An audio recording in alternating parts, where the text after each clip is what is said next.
Welcome to the Throwdown and happy Halloween. What are you today? I am a dragon dinosaur.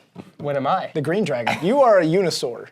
Welcome to 20.4. This is the 4th week of the CrossFit Open, and like that, we're almost done with this thing. Are you tired yet? I'm not tired yet. No. I'm pumped up and ready to go. I'm not tired either. Let's get through this.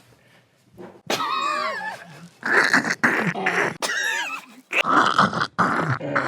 seconds.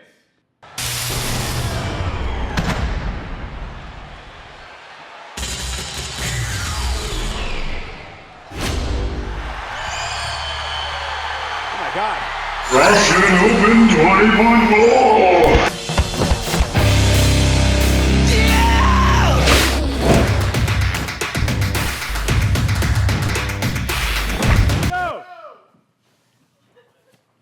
Oh, we're off. Well, happy Halloween. 20.4 begins right now. Yeah, so I've made a few changes and improvements since last year's performance with the costume. I learned how to improve my attire. Pit crew. I don't know if that's in the standards, if you can have like apparel removed out of the way, but it was a safety hazard. I could have slipped on it. Definitely. Yeah, so Mia, first thoughts on this workout? So first thoughts, right away I was told do step-ups. I wasn't around in CrossFit back when step-ups were cool, so Yeah. I was going to do box jumps. I'm glad someone told me not to do that. Those were pretty smooth. This was a pretty weird start to a workout because it was silent, and Mike came out in a shimmery cloak. Yeah. Yeah, I mean, my first thoughts when I heard the rep scheme and the amount of box jumps, I immediately went to, I can't remember which workout it was back in the day, maybe in 2014, where it had like a ton of box jumps and like everyone was trying to bound, but only like really like the elite level could get away with bounding in the workout. And I remember even doing step ups, and it just like helped me control my heart rate way better. So seeing that there was 90 box jumps in it right away, I thought, all right, yeah, well, I'll be stepping up. And then even looking at the barbell numbers as well, throwing a little split clean in there for Ryan. He dared me to do one in this workout. I don't think he saw it because he was focused on judging you. But yeah, even the barbell movements, just seeing like how long the workout was. When I see like 20-minute cap, when I see how many repetitions there is for a workout that long, I immediately am like, well, lightweight is probably the only touch and go reps. And then after that, after I get past the 95 bar, it's going to be all singles. That was my plan. So yeah, I mean, starting off this first barbell we're at, I'm doing 6-5-4 on the bar. That's my plan breaks. Was that your strategy on this first bar? Yeah, Kyle Roof told me to go descending reps on it, so I did 6-5-4 on the first bar, and I was planning on doing the same thing on the second bar, but he called some audibles in there. Yeah. So I still did, I still touch and go the second bar. Around that 85 to 95 pound range, I prefer touch and going to singles because my back gets really tight on singles. Yeah. But I think you decided to go singles on that second bar. Yeah. My plan was just touch and go the first bar and then singles for the rest. But my original thoughts on this workout, just based on the movements, was that this was going to be like a lower back burner. And surprisingly, it really didn't eat up my lower back that much. What surprised me at this point was how heavy my breathing was at this point. And I know like we're not moving at a super fast pace, so I still expected like everything to be under control. But like even after doing 30 step ups, 15 clean and jerks, and then back to 30 reps with really not much rest at all, like it's still kind of a fast moving, fast paced workout. But like I was like breathing super heavy here, like way faster than I expected. But I just kept telling myself, I'm like, the clean and jerk reps are going to go down. So kind of like how 16.2 felt to me. It's like you get through like the really painful rounds in the beginning because the reps are so high, and then it starts to kind of slow down a little bit. Do you feel the same thing? Definitely. I was breathing really hard on this set already, but I wasn't really nervous about it. I just thought like, well, I can breathe really easily during step-ups, and I only have one more set of 15, and then after that, 10 is way less intimidating than 15. Yeah. What were your expectations on where you'd end or finish in this workout? Did you expect to finish it? No, I didn't expect to finish it after hearing the times. Yeah. I knew that I was going to slow down a lot on pistols. You'll see when we get there, but that is not a good movement for me. Yeah. I really like clean and jerks. I like barbell cycling, so I felt pretty strong there. But our last bar is 205, and my max is 210. So I knew finishing it would be a tall order. Yeah. My goal with this was, I knew it would be a challenge. I didn't know how the original people that did it, I think Ben Smith, Sean Sweeney, Jason Carroll, I didn't know where they finished in that. I just heard that Ben Smith did it in 16 minutes.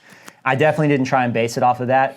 I know I'm like good at barbell cycling relative to like majority of the field, but like still a 20-minute workout in terms of like, the time cap they put on it. And I'm like, there's gonna be a lot of breathing involved. And you gotta do so much work before it gets really heavy. So I expected it to feel kind of like a 16.2, 19.2 feel where you just like, it's really metabolic for a while and then it gets really heavy. So I wasn't expecting breathing to be that high. But at this point, what I'm noticing is like, yeah, my respiration was like up a lot higher than I really expected and really wanted to. But that's just kind of part of it with how light and fast the reps are in the beginning. Yeah, I mean, at this point, you're already 30 clean and jerks in almost, and yeah. This is our third set of box step up, so that'd be 90 by the time we're done with that. Yeah, so you're a good ways ahead of me just from your step up speed, which stepping up on a 20-inch box for you is that just super easy or Yeah, what? it's not hard, but How tall are you? I'm 5'10". Yeah, so I'm an inch taller than you, and I'm having to step up 3 more inches higher than that. So, or 4 more inches, math. So yeah, I mean, it's getting me a little bit worse than I think it was getting you. But I was trying to like keep up, speed up a little bit on catching up with the barbell cycling. My main expectation on limiter on this was going to be the pistols as well, just because like typically and historically in the open, you've never seen pistols before. I actually called it this year. I was like, I think this will be the year of the pistol. I think it'll be super hard to judge standard wise. Like it's just another tough squatting movement, but it's here, so make the best of it. But I just like have not been preparing for that level of squat volume. So I knew that 90 pistols after not doing any in a workout other than like maybe more than 20 total reps just for practice here and there would be really difficult. So that was your perceived limiter going into this as well. But as we're getting to this point now, I'm really noticing like my legs are just getting smoked from these step ups, and I did not expect that. I didn't really feel that. I think my respiration was up, but like I said before, it wasn't really Still have to wear the cape. mentally affecting me too much. I felt pretty in control of it, and my legs were fine. I was pretty smooth until the pistols. Yeah. This bar felt pretty good, pretty smooth. I think the last few reps I slowed down a little bit, but the pistols, I was sad that the step-ups were over. Yeah, not me. Like, they felt kind of like doing little pistols just because of how slow I was doing them. Brandy told me afterwards, she's like, your speed of contraction was just really slow. And it just felt like a long, slow movement for me. I expected it to be like something really easy that you would just kind of grind through, but they actually took a little more out of my quads than I expected. And then going into like a jump, doing the touch and go, or kind of like bot power clean and jerk here. Yeah. And I felt it like when I would squeeze my quads to lock out the jerk overhead. I was like, man, my quads are like starting to cramp up a little. Yeah. So that wasn't something I expected, and that was something I would probably change in my warm up next time. Is like get my quads like really pumped up before I do this. From a lot of like bounding, even if you're not rebounding box jumps, I would do like a lot of like jump power type high contractions like this, just to get your quads and your lockout with your quads ready. Because that just like, at this point, I'm like, man, these are starting to like get way worse than I expected. All right, into the pistols. Yep, so I actually, when I sent my training feedback to Kyle this week, I had pistols in one of my workouts, and I wrote, I really hope these don't come out in the open because I look so stupid doing them. Yeah. This is the only way I figured out for my body type to do them, is to hold my leg across my body and basically have my chest as close to my quad as possible. Yeah. Pistols are a very exposing movement, and it's gonna be really exposing for a lot of people. So for those of you watching this, like, we've got a lot of footage, I think it'll be after this video, of Brandon and Kyle kind of going through some good warm-ups and tips for that. And we've got a couple of videos on other YouTube channels that we'll try and share as well, of just like how to warm up the movements correctly. But yeah, I mean, if you just don't have a lot of practice with the movement in general, like, it's just gonna be a struggle. So just kind of be prepared, figure out like what your limitation is going to be. Is it going to be just finding a way to like lean over, grabbing your toe like you can? You know, you said you saw that in the standards. It's okay to have the non-working foot held. Figuring out if you need to like really lean your body weight forward and get more push off the toe as you get lower into the bottom.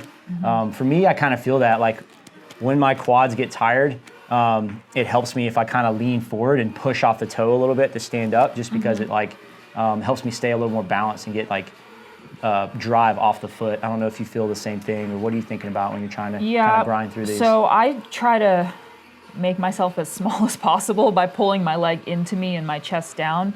But I do kind of bounce a little bit in the bottom, and my heel does lift even though I'm wearing lifters. And that little push off my toes helps. Yeah. But by the second set, my calves were blown up. So it's give and take. Yeah. Yeah, at this point, I'm just like, if you're tight like I am, my hips in the bottom, it's hard to take a breath of air in when you're in the bottom. Like, you get compressed. I don't have great hip flexion, meaning like the ability to drive my knee into my chest really well. So like, it's basically like I'm holding my breath in the bottom. So this starts driving my breathing up a good bit. But I felt okay like going into the clean and jerks just because the reps got so low. If the reps stayed at like 15 across, this would have been nasty. Yeah, the 10s definitely helped, knowing that it was only 10 reps. And then this was the first bar that felt not heavy, but like it hurt a little bit more. Yeah. And just knowing that the next bar was only 5 made me feel good. Yeah, mentally here, I was like, all right, cool, just 10. I think, 10 on 225. What's crazy is like my pull just felt super strong, but again, like the land and then like catching in a quarter squat and driving up was just like, my legs just felt exhausted on these. So again, I don't know if it's like bad warm up or if I just am not used to like that kind of single leg volume. We've been doing like a lot of lunges and training, but again, like just going back to telling people to warm up, like just make sure your quads and your single leg work is like super prepped for this, because basically your like quads and jumping are just aren't getting a rest through this entire workout. Yeah, if I recover enough to retest this, that'll be a huge thing, is warming up a lot better. I think we spent more time on our intros. A bit distracting. We had like a setup with the costumes, everyone around watching, lights went out, and workout starts, no music going. I panicked for a half a second because I had a costume on that I can't see out of. Brandon literally had to hold my hand and walk me over to the box when we were setting up for the workout. Yeah, so it was just like a little disorienting, but you know, we're trying to have fun with it. So yeah, I mean, at this point, like, I think Brandon's over there just kind of calling out, like, just stay on the bar, just do a single, just kind of keep getting back. It's starting to get really, really easy to want to take longer breaks. And like, I think with this one, something we talk about in a lot of videos is being disciplined with your rest. It's really easy to let your rest get away from you on this. Like, resting 7 seconds versus resting 5 seconds isn't gonna matter. It's still gonna hurt the same. So you might as well just like not waste the time there and just be disciplined with it. Discipline, more discipline. Any other things that have changed since from what your expectations were leading into it to how you're feeling right now on it? I think after the first set of pistols on this barbell, I was more concerned about the next set of pistols than the actual barbell. I know. And I just kind of, that was like my mindset going into it. And they just got slower and weirder. I felt the same way. I was like, man, I really wish there was just more power clean and jerks. I could keep doing this all day, but I don't want to get back to these pistols. They're just uncomfortable. There's my first fall over. Fortunately, like a lot of my clients programming leading in, like I've given them pistol touches like once a week, not a ton of volume, but they're still more prepared than they would have been not doing like any pistol work leading up, you know, over the past several months. So pretty excited to see how they all do with it. Kind of going back, I think my strategy here was the same. I was like, just try and get to a set of 10. Trying to think about like a set of 30 ahead is just like a total like, you know, screws your mind up. Like looking at a set that big instead of thinking about, okay, like if I just get to a set of 10, it's much easier on you mentally to break it up. Because like rarely do you do things in more than sets of 10, so you might as well just like do a set of 10, take a break, do a set of 10, take a break. That was my strategy on it, because I can move the repetitions a little faster. Yeah, for me, there was no time for breaks really. I just needed to keep moving. I mean, my cadence is so much slower than yours. Yeah. And then I have some pretty sweet saves coming up, I think, in this round. I mean, at this point, I have a couple of saves there. At this point, I'm literally just trying to like save my quads a little bit, because I just know how they felt when I was doing like catching the clean, going into the jerk. It just felt like I was doing more pistols again. So we're going into second heaviest bar next, right? So right now, did I finish the clean and jerks before you, or were you before me? I think I finished before you. Okay, so we're about neck and neck right now on reps. Oh, good save. Wobble. Yeah, think you maybe passed me on this set of pistols. Yeah. Yeah, it's getting pretty nasty at this point now. I've got Brandon telling me like he's trying to keep me going. My goal with this was to try and get like a couple of clean and jerks. I didn't know how I'd feel finishing it. Like Thursday nights, I never feel like the best in terms of feeling super strong. And but I thought just based on what I saw those guys online do, like finishing or getting a couple of reps in the clean and jerk would be really, really good. So he's trying to keep me on my goal there. Right now, I think I can't see how much time we have left. Getting closer to the end. I think when I started the 275, I had like 6 minutes left or so. And I just kept reminding myself, like, sweet, only one more set of pistols, just get through these, and it's not that much work left. That's nice that you were thinking that way. I was thinking, oh my God, I have to do another set of pistols. Yeah, I wanted more clean and jerks. I wish there was definitely more time on this. So my thoughts going into this were like, just pull it as high as I can and save the legs.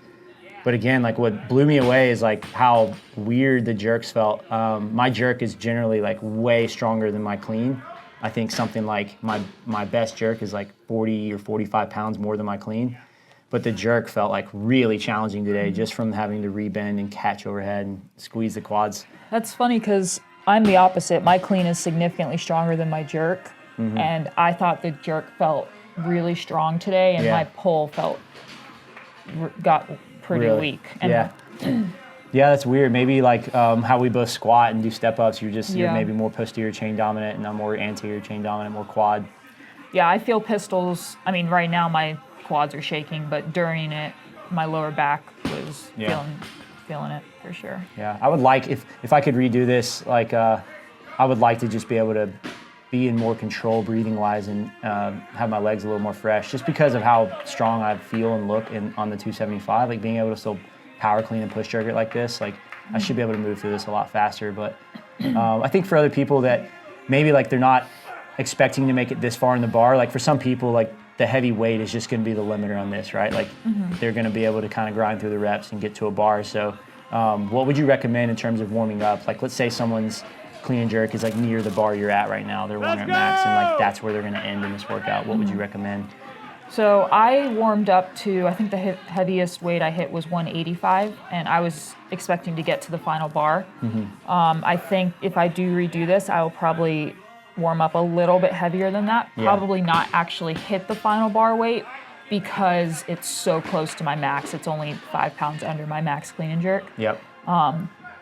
So if you are, planning on being that close at when you get to your heavy bar, whatever that is. Yep. I'm kind of the thought, like, don't waste it. But I know for you hit some reps at 315 before the workout. Yeah. I fell over. This is pretty low. 315 is pretty low under my max, but again, like this is so much work to do before getting there, and like, I'm just like kind of engine limited in most of these workouts, so I just knew like warming up to it and just feeling sharp and confident and powerful, knowing that I can hit that weight would have given me a little bit of confidence going into the workout. But if it's like the bar you're aiming to do is at or near your 1 rep max, I wouldn't necessarily warm up to that. Like if it were me, I would just work like 10 to 15 pounds under it, do something that helps build some confidence and helps you feel really strong, and then you just gotta like use that opportunity to kind of go for it and like use the chance of like the environment you're in, like whether it's a class or friends around or other training partners, just to kind of get amped up and go for it, and like that's when you take a chance and hit it. So yeah, I mean I'm hurting at this point. I know how much time is left. At this point I pretty much know I'm not going to be able to finish. Just because like 275 felt a lot tougher than I wanted it to on my legs, and I'm just kind of trying to grind through the pistols. They're telling me like tie break, and I'm thinking like, I don't care, like I just want to not hurt anymore, and I just want to do a clean and jerk. They're telling me like, let's go. I'm like, you don't understand, I've already fallen over 3 times in this set. I didn't know if it was better for me to just like sprint to the very end of these. I was also trying to keep in mind that like if I stay ahead of you on this, and if I beat your tie break time and you don't get a clean and jerk, then like it's going to come down to our tie break on who won. So that was part of my strategy. Gaming it, yeah, a little bit. But I knew when I finished the pistols, I would have to take a break going into this bar because I was pretty smoked right now. And I'm thinking, shoot, like I've got to hit this rep. Mia's going to hit a rep. It's going to come down to which one of us actually hits it. So we'll find out here in a second. Get one in. Feeling pretty good, getting chalked up. So Singlet ready. you finished your pistols at what, like 18:30? Yeah, I had like a minute 10, minute 20 or so. I took a long break, and I just wanted to make it count. Warming up, I power clean and push jerked. I was like, cool, I feel strong and powerful. Yeah. And let's see what happens. Pull with aggression, drive up. What just happened? My legs, I don't know. I mean, I hate to admit that I, pushed out on it, but maybe I did. But I felt like my legs were going to explode if I kept driving above parallel there. So, All right, Mike. All right, let's go. got a little bit of time left, a little bit more opportunity. Tight, strong. Let's see. Come on, McPoodle. Get this rep in. Let's go. Strong. Get up. I knew, man, that was a hard grind. And I pull it. Oh, such an ugly jerk finish. Oh, buzzer shot. Oh, man. Man, I thought you had hit your second rep there. Oh, no. So you got me by 1 rep. Yep. Good job. So anything you would change or do for a redo this time around? I would definitely warm them up a lot better. And then my strategy is going to be to go faster at the beginning and try to make up at least a minute somewhere so I have enough time to rest to hit that weight or give it a real shot, because that didn't feel like that was a 1/3 attempt. My redo, I would definitely warm up my legs better, and my redo, I would definitely warm up better and try to just be tougher throughout.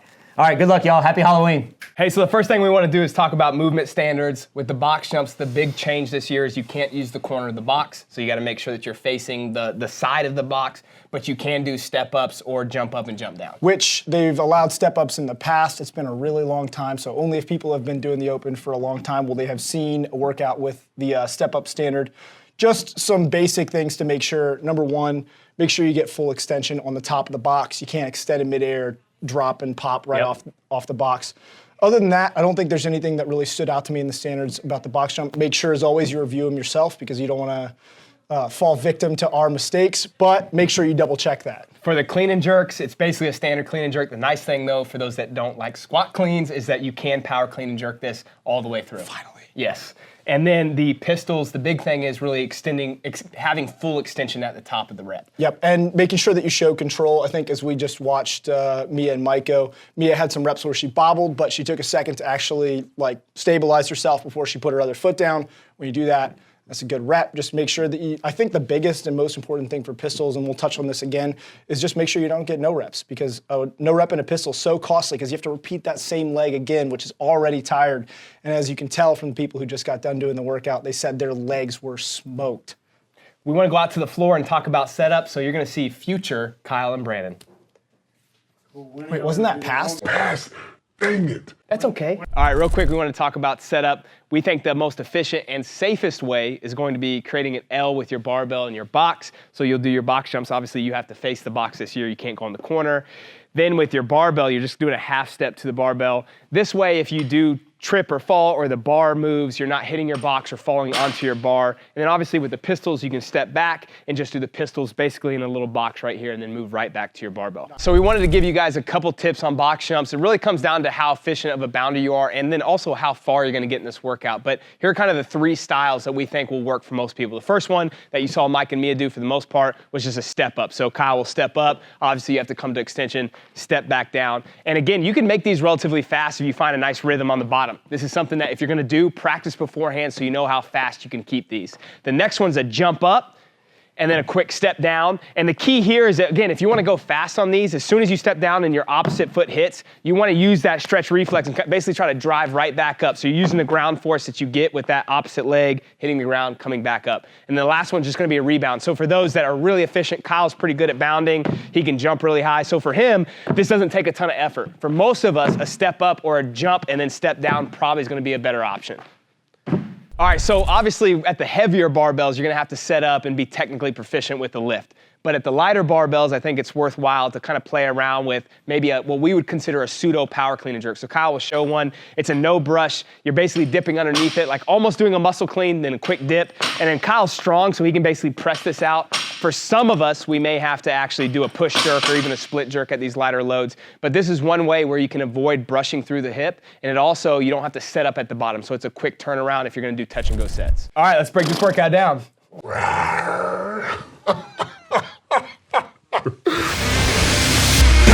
right, first and foremost, we got our box jumps up first. I think for most athletes, they're going to need to do box step-ups. I think that's almost across the board. The people who should not be doing box step-ups, athletes that aren't necessarily tall enough, like if the box is just a couple inches below your hip, you probably should be jumping up on the box. I think it's going to be a little bit easier to cycle. Who else do you think should be not doing a box step up? Yeah, really, it would only be those that are like trying to put up an absolute elite score and they need to move quickly on the box jumps. But the reality is that you can either just do step ups the entire time or a jump up and step down and still have a respectable time. It does come down to the heavy clean and jerks at the end. I think like we just showed before this, you know, the jump up, step down can actually be cycled a little bit faster than the actual box step up.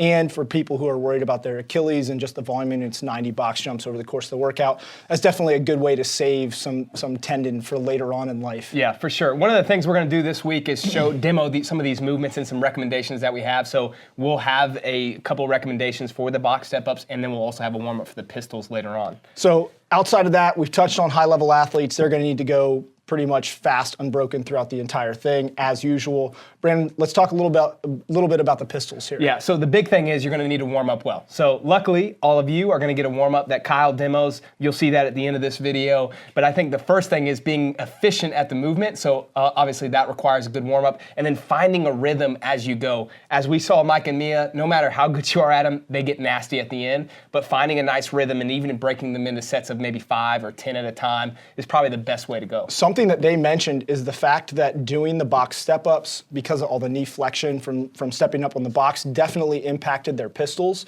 And if you watched, they had some, I'm not sure that they were necessarily planned breaks, but they had some strategic breaks in the middle of their pistols. They do 10, take a shorter break, do another 10, take a shorter break, and then finish out the last 10. I think for the majority of the people doing this workout, getting into the pistols and getting into those final 2, maybe into the final barbell, I think that's going to be something that's absolutely necessary in this workout as well. And breaking the pistols up is actually a good thing for for your psyche going through the workout. It's going to get nasty, so saying, hey, I just have 10, and then I just have to get to 20, and I just have to get to 25, or I can get to 30. That's going to allow you to have like kind of micro goals so that you know that, hey, I want to get to the the second to last barbell or whatever. That'll get you there a little bit faster than instead of thinking I have 30 pistols in front of me. My favorite thing about the live event or the old regional setup is that you advanced every 10, so it was like you get that little micro break. Just create that for yourself, create a micro break in there, and I think that'll help the pistols. Hashtag micro break. Hashtag micro break. Hey, that's a new thing. We can create micro break breweries.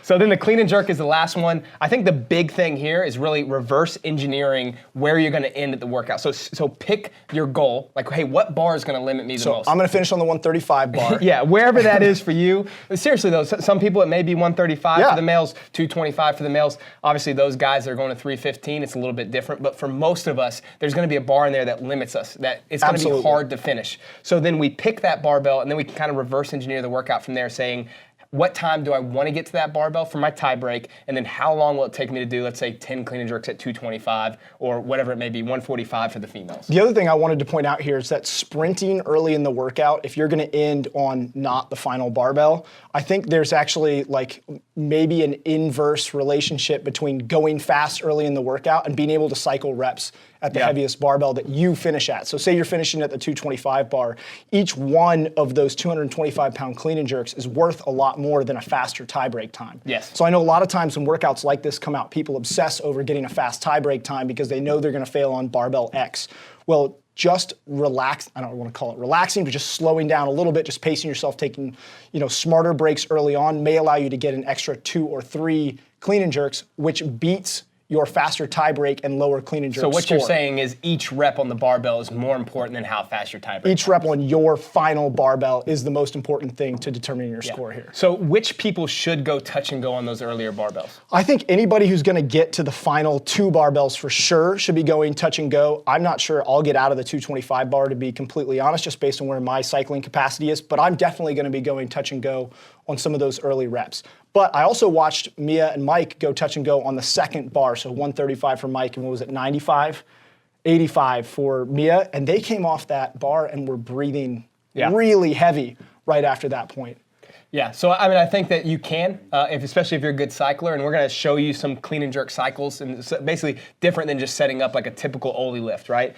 But it's also, it probably is more efficient for most people to do singles almost all the way through, unless, again, you're trying to get an elite score here. Yeah, I think, like I said, last 2 barbells for sure you're gonna go touch and go. If you're 225 and you're an efficient cycler, maybe some touch and go earlier on. If that's it, if you're only making it through the first 3 barbells or to the first 3 barbells, I think singles the whole way would be the right way to approach this. The last thing that I would say on this workout is, again, when you look at it on paper, it's like, oh, I got some box jumps, I'm going to clean and jerks, and I'll have some pistols at the end. But if you add up all the reps, there's a lot of volume here. Yeah. I mean, and again, it's 20 minutes of work for almost everyone, right? So it's almost like doing another 20-minute AMRAP.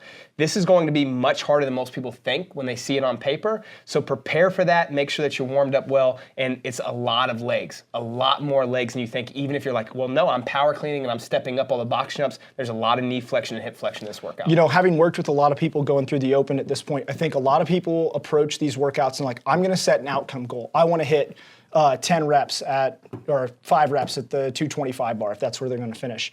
Instead of focusing on what outcome they want, I think people in a workout that's this long, that's 20 minutes long, should set process goals. How am I gonna approach each of the barbells? How am I gonna approach each of the pieces of the workout in order to get to whatever outcome goal they might have?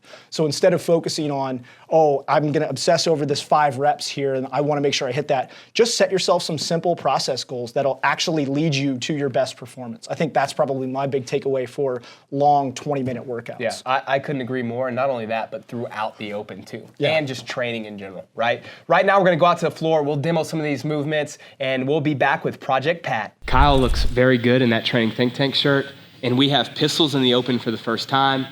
We're gonna give you a quick warm up. So the first one is going to be a ankle dorsiflexion rock with a kettlebell. So he has a 35-pound kettlebell. You can kind of use it and it's relatively light. He's basically opening up all the corners.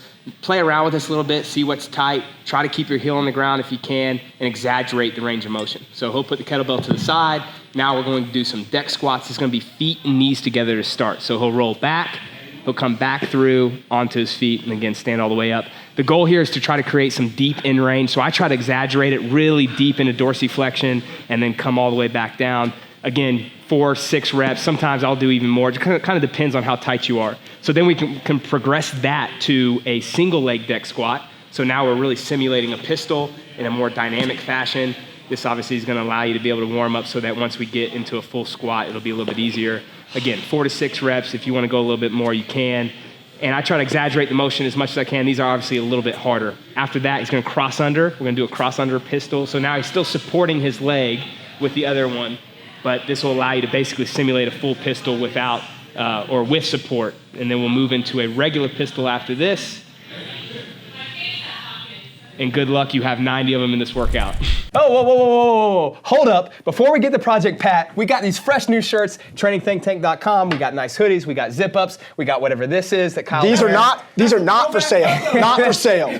Throwback And, logo. Right now, the first 85 orders starting yesterday will get a TTT very fresh TTT magnet. And if you spend over $95, you get a free The Brand shirt. Show them that I just shirt. saved your life. Wow, that was amazing. That was not planned at all. This is Kyle's That's size. a crop top.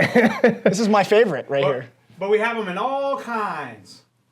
Now to you, Project Pat. Project Pat, take it away. It's a wrap, you know what I'm saying? Your boy Project Patar in this thing, man. Hey, look, man, thank y'all for watching Training Think Tank's YouTube channel. Y'all hit that motherfucking subscribe button, you know what I'm saying? So y'all go ahead, man. Thank y'all for watching the channel, you know what I'm saying? Hit that motherfucking subscribe button, let it be known, what it be known, what it be known, you know what I'm saying? Patar.